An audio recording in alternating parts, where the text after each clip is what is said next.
नमस्कार मंडळी. तर आज मी इथे करते बिर्याणी. तर त्यासाठी आपल्याला लागणार आहेत बासमती राईस. तर इथे तुम्ही बघू शकता मी राईस चांगला धुवून घेतलेला आहे स्वच्छ. आणि आता स्वच्छ केलेला बासमती राईस मी इथे अर्धा तास तसाच पाण्यामध्ये भिजत ठेवणार आहे. आता एका कढईमध्ये तेल चांगलं गरम झालं की त्यामध्ये मी कांदा टाकून घेते. कांदा चांगला गोल्डन होईपर्यंत फ्राय करून घेतलेला आहे. तर इथे फ्राय झालेला कांदा मी एका टिश्यूवर काढून घेते. तुम्ही इथे बघू शकता. म्हणजे आपल्या कांद्यामध्ये जे ऑइल आहे ते निघून जाईल.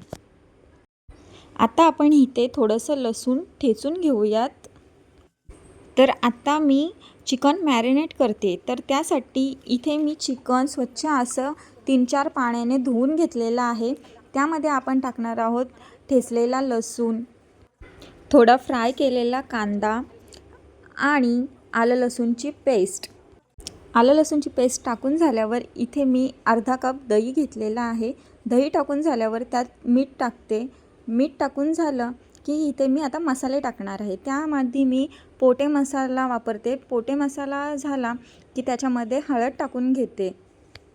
तर इथे मी पोटे मसाला 2 चमचा वापरलेला आहे. तुमच्या आवडीनुसार तुम्ही टाकू शकता. आणि हळद 1 चमचा, धनेपूड 1 चमचा, गरम मसाला 1 चमचा. आणि आता आपण वापरणार आहोत आपला बिर्याणी मसाला. बिर्याणी मसाला हा मी 1 पॉकेट पूर्ण टाकलेला आहे. आता थोडीशी कोथिंबीर टाकून त्याला आपण चांगलं असं मिक्स करणार आहोत. आता इथे मी चिकन चांगलं मिक्स करून घेतलेलं आहे. त्याला मी आता अर्धा तास असंच झाकून ठेवणार आहे. आता चिकन मॅरिनेट होईपर्यंत इथे आपण बिर्याणीसाठी लागणारा राईस करून घेणार आहोत. तर मी एका पातेल्यामध्ये पाणी उकळवायला ठेवलेलं आहे. पाणी थोडं उकळायला आल्यानंतर त्यामध्ये खडे मसाले, मीठ आणि 1 लिंबू पिळून घेतला आहे.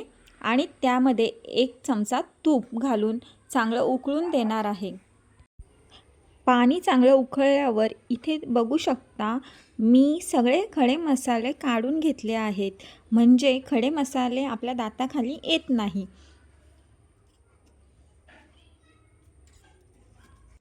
खडे मसाले काढून झाले की मी आता त्याच्यामध्ये आपण भिजवलेला बासमती राईस घालत आहे. बासमती राईस हा चांगला आपण शिजवून देणार आहोत. 70 ते 80% तुम्ही शिजवू शकता.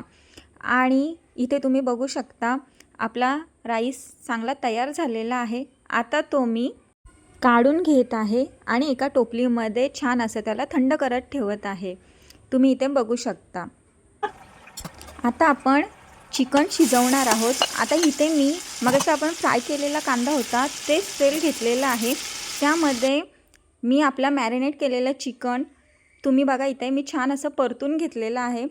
चिकन आपलं परतून झालं की मी त्याच्यावर थोडंसं पाणी घालून त्याला झाकण ठेवून असं चांगलं वाफेवरच शिजून देणार आहे.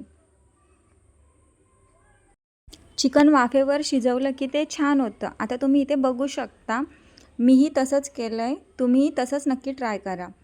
तर इथे मी वाफ देऊन घेते एक चांगली. आणि त्याच्यानंतर तुम्ही बघू शकता आपलं चिकन असं छान शिजून झालेलं आहे. आता शिजून झालेल्या चिकनमधली थोडी ग्रेव्ही मी इथे काढून घेतलेली आहे. आणि त्यावर थोडा राईस टाकून घेतलेला आहे. आणि राईस टाकून झाला का त्याच्यावर मी काढून घेतलेली ग्रेव्ही आहे ती थोडी टाकून घेतलेली आहे. परत थोडा राईस त्याच्यावर टाकून थोडासा आपण फ्राय केलेला कांदा घालणार आहोत. तुम्ही इथे बघू शकता तसंच तुम्ही करा.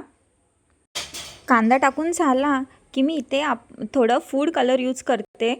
इथे मी रेड कलरचा फूड कलर आणि ग्रीन कलरचा फूड कलर यूज केला आहे. बघा तुम्ही. आणि असंच टाका. फूड कलर टाकून झालं की मी इथे टाकणार आहे थोडीशी कोथिंबीर. आता इथे मी पुदिना नाही वापरला आहे. जर तुम्हाला वापरायचा असेल तर तुम्ही टाकू शकता नक्कीच.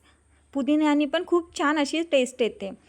आता बघा कोथिंबीर टाकून झाली की मी इथे टाकणार आहे तूप. तूप टाकून झालं की त्याला छान असं झाकण ठेवून त्याला आता आपण दम देणार आहोत. तर इथे बघू शकता आपली चमचमीत अशी बिर्याणी तयार आहे. तुम्हाला जर ही रेसिपी आवडली असेल तर नक्कीच आपल्या चॅनलला लाईक करा, शेअर करा आणि सबस्क्राईब करा. थँक्यू.